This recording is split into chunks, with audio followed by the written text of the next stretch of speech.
واقعہ حرہ کی حقیقت کیا ہے؟ یہ سب کہانیاں ہیں، مورخین نے گھڑی، لوط ابن یحییٰ نے گھڑی، ان لوگوں نے یہ ساری کہانیاں گھڑ کے ہماری کتابوں میں درج کر دی۔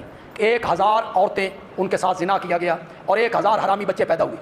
مدینے کے کچھ لوگوں نے بغاوت کی، بیعت توڑی، کسی صحابی نے ان کا ساتھ نہیں دیا، کسی صحابی۔ یزید نے اس بغاوت کو کچلا اور ان لوگوں کو تہ کی۔ مسجد نبی میں گھوڑے باندھنا، ان کی لید کرنا، نمازوں کا بند ہو جانا اور 1000 عورتوں کا حاملہ ہونا، فوجیوں کا زنا کرنا۔ اور یزیدی پارٹی، یزید کے چمچوں، یزید کا دفاع کرنے والوں، سنو پھر امام ابن جوزی نے جو یزید کی شخصیت کے بارے میں کتاب لکھی، اس نے امام احمد بن حنبل کا قول نقل کیا ہے جو اس کے شاگرد نے اپنے استاد امام احمد بن حنبل سے یزید کے بارے میں پوچھا تھا، اور یہی قول شیخ زبیر علی زئی نے مشکات المصابیح میں نقل کیا ہے کہ جب امام کے شاگرد نے امام احمد بن حنبل سے یزید کے بارے میں پوچھا تو امام احمد بن حنبل نے کہا کہ مدینہ میں یزید کا اشارہ کیا کرایا تھا۔ اس کے شاگرد نے کہا امام صاحب کیا کیا تھا اس نے؟ امام احمد بن حنبل نے کہا کہ اس یزید نے ہی مدینہ میں لوٹ مار مچائی تھی۔ اور یزید کے چمچوں، دیکھو ابن جوزی کی کتاب، دیکھو مشکات المصابیح میں شیخ زبیر علی زئی نے نقل کیا ہے، دیکھو امام احمد بن حنبل کا قول جو اس کے شاگرد نے اس سے سوال پوچھا تھا یزید کے بارے میں۔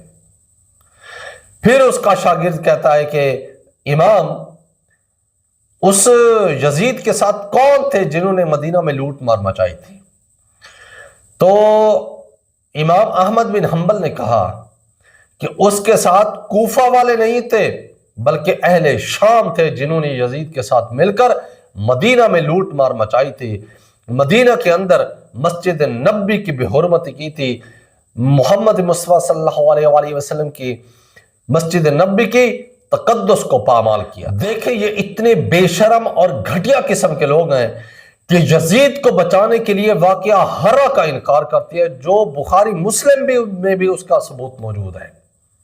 امام ابن جوزی نے نقل کیا امام احمد بن حنبل کا قول، شیخ زبیر علی زئی نے مشکات المصابیح میں نقل کیا ہے، لیکن یہ بے حس لوگ یزید کو بچانے کے لیے واقعہ حرہ کا بھی انکار کرتے ہیں اور کہتے ہیں وہاں پر کوئی ایسا معاملہ نہیں ہوا، کوئی ایسی بات نہیں ہوئی، کوئی صحابہ شہید نہیں ہوئے، کسی کی بھی عزت نہیں اچھالی گئی، مسجد نبی کا تقدس پامال نہیں کیا گیا۔ شرم آنی چاہیے تم لوگوں کا اس طرح کی بات کرتے ہوئے۔